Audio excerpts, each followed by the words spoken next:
ഒരു മനുഷ്യൻ എത്രത്തോളം അധപ്പതിക്കാമെന്നതിന്റെ ഉദാഹരണം കുറച്ച് റീൽസുകളായിട്ട് ഞാൻ കണ്ടുകൊണ്ടിരിക്കുകയാണ്.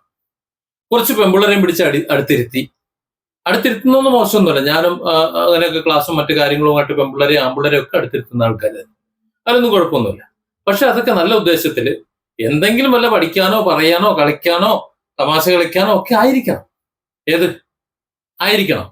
മറ്റുള്ളവരെ പരദൂഷണം പറഞ്ഞുകൊണ്ട് അല്ലെങ്കിൽ അത് കണ്ട് ചിരിച്ചുകൊണ്ട് അതിൽ ദ്വയാർത്ഥങ്ങൾ പറഞ്ഞുകൊണ്ട് അല്ലെങ്കിൽ ആരെങ്കിലും എന്തെങ്കിലുമൊക്കെ ചെയ്തു എന്ന് സ്ഥാപിച്ചെടുക്കാൻ വേണ്ടിയൊക്കെ നടത്തുന്ന നാടകങ്ങൾ, ആ ചിരിച്ചു കളിച്ചുള്ള നാടകങ്ങൾ എന്ന് പറഞ്ഞാൽ അതിനെ അങ്ങനെ അങ്ങോട്ട് ഉൾക്കൊള്ളാൻ കഴിയുന്നില്ല. അതുകൊണ്ടാണ് ഇത്തരത്തിലൊരു വീഡിയോ ചെയ്യാന്ന് വെച്ചത്. ഞാൻ പറഞ്ഞത് അയാളെ കുറിച്ച് തന്നെ, നിങ്ങൾക്ക് മനസ്സിലായിക്കോളൂ.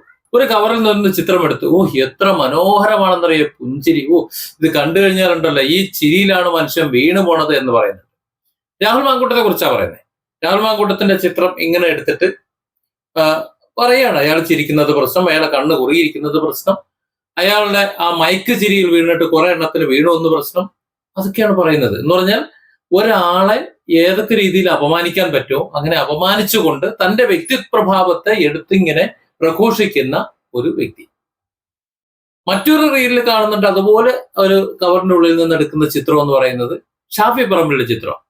അതും ചിരിച്ചുകൊണ്ട് തന്നെയാണ് ഇരിക്കുന്നത്. ചിരിച്ചുകൊണ്ടിരിക്കുന്ന ചിത്രം കണ്ടിട്ട് ഇതിനെക്കുറിച്ച് ഞാൻ പറയേണ്ടതില്ലല്ലോ എന്ന മട്ടിൽ ഈ പറയുന്നതൊക്കെ കേട്ടാൽ തോന്നും രാഹുൽ മാങ്കൂട്ടത്തിലും ഷാഫി പറമ്പിലും ഒക്കെ പെണ്ണ് പിടിക്കാൻ പോയ സമയത്ത് വഴി ചൂട്ട് കത്തിച്ച് വെഴി തെളിച്ചു കൊടുത്തത് ഈ പറഞ്ഞ ആളാണ് എന്ന് തോന്നും കേട്ടാൽ. അല്ല, അങ്ങനെയാണ് തോന്നുന്നത്. അതുകൊണ്ടാണല്ലോ കൃത്യമായിട്ട് അറിയാവുന്നേ, അല്ലേ?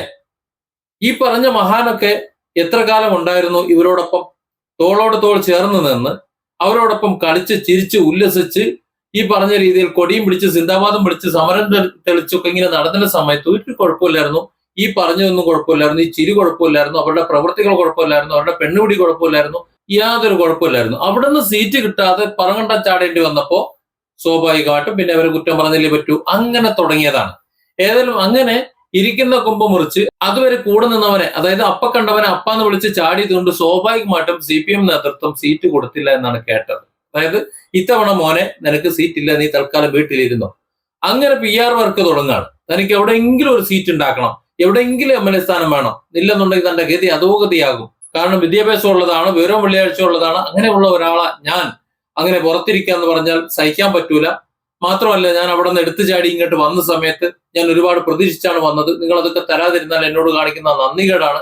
ഇത് പാർട്ടിക്കൊന്ന് മനസ്സിലാക്കി കൊടുക്കണ്ടേ? പാർട്ടി ആകട്ടെ ഉള്ള ഒരു പരിപാടി എന്ന് പറഞ്ഞാൽ ആര് വന്നാലും സ്വീകരിച്ചിട്ട് അവരുടെ ആവശ്യം കഴിഞ്ഞാൽ അത് കഴിഞ്ഞ ഒരൊറ്റ തട്ട് ടപ്പേന്ന് അങ്ങോട്ട് തട്ടും. അതാര് തന്നെ ആയിരുന്നാലും. ഇപ്പോ സുധാകരനെ തട്ടിയതുണ്ടല്ലേ, 70 വയസ്സ് കഴിഞ്ഞാൽ വീട്ടിൽ കുത്തിയിരിക്കണമെന്നാണ് പറഞ്ഞത്. 70 വയസ്സ് കഴിഞ്ഞാൽ വീട്ടിൽ കുത്തിയിരിക്കണം എന്ന് പറഞ്ഞത് 73 വയസ്സ് കഴിഞ്ഞ ഒരാൾ 82 വയസ്സ് കഴിഞ്ഞ ഒരാളും കൂടി ചേർന്നിട്ടാണ് 70കാരനെ. എന്ന് പറഞ്ഞാല് ഇവിടെ മുതൽ ഇങ്ങോട്ടില്ല ഒരാൾക്ക് ഇവിടെ മുതലില്ല. മനസ്സിലായില്ലേ? അപ്പൊ ഇവിടെ മുതൽ ഇവിടെ നിന്ന് ഇങ്ങോട്ടില്ലാത്ത ഒരാൾ നടന്നു പോകുമ്പോ ഇവിടെ മുതലില്ലാത്ത ഒരാൾ അവന് തട്ടില്ല എന്ന് പറയുന്ന രീതിയിലാണ്. അല്ലെ, എനിക്കത് കണ്ടപ്പോ അങ്ങനെ തോന്നിയത്. സുധാകരനെ കുറ്റം പറയുന്ന പിണറായി വിജയനെയും അതുപോലെ ഗോവിന്ദനെയും കണ്ടപ്പോ എനിക്കതാ തോന്നിയത്. അപ്പൊ പാർട്ടിന്റെ നേതൃത്വം അതാണ് നിലപാടെടുക്കുന്നുണ്ടെങ്കിൽ മെനിഞ്ഞാന്ന് കയറി വന്ന അത് മറ്റുള്ളവരെ ചതിച്ച് പുറങ്കാലിന് ചവിട്ടി കയറി വന്ന ഒരുത്തനെ ഏത് രീതിയിൽ കാണും അല്ലെങ്കിൽ എങ്ങനെ അവന് സ്ഥാനം കൊടുക്കുന്നുള്ളത് നമുക്ക് ചിന്തിക്കാവുന്നതല്ലേ ഉള്ളൂ. അതിവിടെ സംഭവിച്ചോളൂ. വലിയ പ്രതീക്ഷയോടെ കൊണ്ടുവന്ന് അവിടെ മത്സരിപ്പിച്ചു, ഒരു കാര്യം ഉണ്ടായില്ല. 8 നിലയിൽ അങ്ങോട്ട് പൊട്ടി. അങ്ങനെ പൊട്ടിക്കഴിഞ്ഞിട്ട് ഇനി അയാളെ എവിടെയെങ്കിലും നിർത്തിയിട്ട് ഒന്നാമത് ഇവിടെ ഭരണവിരുദ്ധ വികാരം മറ്റു കാര്യങ്ങളുണ്ട്. ആകെ ഉള്ളത് 4-3-7 ബിൽഡിങ്ങും കുറച്ച് റോഡുകളും ഉണ്ടാക്കിയ ഒരു അടിസ്ഥാന വികസനം മാത്രമേ പറയാനുള്ളൂ. അതിൽ തന്നെ വേറെ ആരൊക്കെയോ അതിനെ പിതൃത്വം അവകാശപ്പെട്ടുകൊണ്ട് വരുന്നുണ്ട് താൻ. ഏതായാലും ഇവിടെ ഭരണവിരുദ്ധ വികാരമുള്ള നിലയ്ക്ക് ഇയാൾക്കെതിരെ നല്ലൊരു വിരുദ്ധ വികാരം ഉണ്ടെന്ന് എല്ലാവർക്കും അറിയാവുന്ന നിലയ്ക്ക് പിന്നെ എവിടെയെങ്കിലും പിടിച്ചു നിർത്തിയിട്ട് ഒരു ഭാഗ്യപരീക്ഷ നടത്താനോ അല്ലെങ്കിൽ ആ ഒരു മണ്ഡലം നഷ്ടപ്പെടുത്താനോ ഇവിടുത്തെ CPM തയ്യാറല്ല. അത്രേ ഉള്ളൂ. അല്ലെങ്കിൽ തന്നെ മെനിഞ്ഞാന്ന് കയറി വരുന്നവൻ എന്തിനാ സീറ്റ്? അവന്റെ സീറ്റ് കൊടുക്കേണ്ട നമ്മളെന്താ ഇത് വെള്ളരിക്കപ്പെട്ടണ? അങ്ങനെ കൊടുക്കേണ്ട ആവശ്യമുണ്ടോ? ഇല്ലല്ലോ. അപ്പോഴാണ് ഇതേ അടുത്ത പരിപാടി നടക്കുന്നത്. ഞങ്ങൾ വളരെ ജനപ്രിയനാണ്, ഞാൻ ജനങ്ങൾക്ക് വളരെ പ്രിയപ്പെട്ടവനാണ് എന്ന് കാണിക്കാൻ വേണ്ടിയിട്ട് ആ PR വർക്ക് സ്റ്റാർട്ട് ചെയ്യുക. ആ PR വർക്കിന്റെ ഭാഗമായിട്ട് കുറച്ച് പെമ്പിളരെയും പിടിച്ചടുത്തിരുത്തിയിട്ട് UDF-ലെ ചെറുപ്പക്കാരെ മുഴുവൻ കുറ്റം പറയുക. ഇപ്പൊ രാഹുൽ മാങ്കൂട്ടത്തിനെ കുറ്റം പറയുന്നതാണ് ഭാഷ. കൂട്ടത്തിൽ ഷാഫി പറമ്പിലിനെയും കൂടെ കുറ്റം പറയുകയാണെങ്കിൽ അത് ഒന്നുകൂടി നന്നാവും. അങ്ങനെ രണ്ടുപേരെയും കൂടെ കുറ്റം പറഞ്ഞ് നമുക്ക് ഇങ്ങനെ ഹൈപ്പ് കയറി വരാം. എന്ന് പറഞ്ഞാൽ സ്വന്തം കാര്യം പറഞ്ഞുകൊണ്ട് കയറി വരാനുള്ള നട്ടലും തന്റെയും ഉശിരും പുളിയും ഇല്ലാത്ത ഒരു നേതാവാണ് എതിർഭാഗത്തുള്ള ബാക്കിയുള്ളവർ മുഴുവൻ കുറ്റം പറഞ്ഞുകൊണ്ട് പേരെടുക്കാൻ ശ്രമിക്കുന്നത്. നാണമില്ലേ ഇവരൊക്കെ? ഇല്ല, നാണമില്ല. അറിയാത്തോണ്ട് ചോദിക്കുകയാണ്. കുറച്ചൊക്കെ ഉളുപ്പും മുടിയും കുസിരും പുളിയും നാണമൊക്കെ വേണ്ടേ? ഇവൻ മാടം പൊക്കാനും പെണ്ണു പിടിക്കാനും പോയപ്പോഴത്തേക്ക് ഇയാൾ കൂടെ ഉണ്ടായിരുന്നല്ലോ, അന്ന് കൂടെ ഉണ്ടായിരുന്നല്ലോ. അന്നില്ലാത്ത എന്താണ് ഇപ്പൊ ഉള്ളത്? അല്ല, അതാണ് എനിക്ക് ചോദിക്കാനുള്ളതാണ്.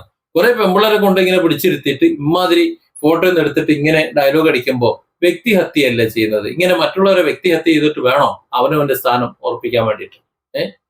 സ്വന്തം സ്വഭാവ ഗുണം വിളിച്ചു പറഞ്ഞിട്ട് പറയാൻ എന്തെങ്കിലും ബാക്കി വെച്ചിട്ടുണ്ടോ? അതോ ഈ സ്വഭാവ ഗുണം വേറെ ആരെങ്കിലും വിളിച്ചു പറയാത്തതാണോ? Different angles. Don't forget to subscribe and support this channel.